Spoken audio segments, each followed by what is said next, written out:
How to fix 0x87E105DC Xbox error when you try to open a game. 1. Verify the status of the Xbox Live server. 2.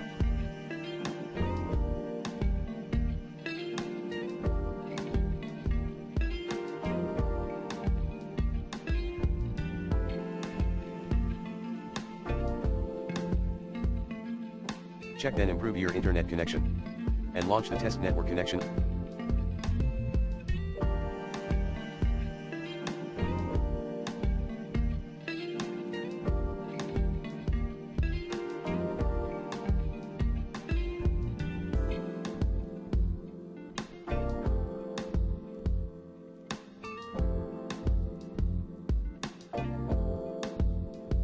Option at network settings troubleshooting. 3.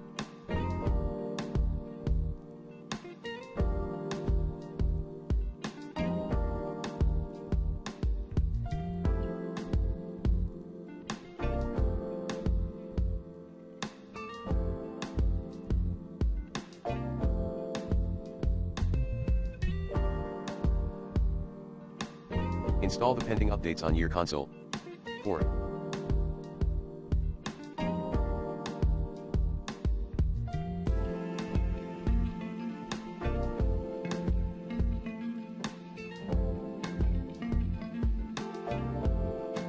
For Xbox users, delete the alternate MAC address. Path, settings, all settings, network settings, advanced settings.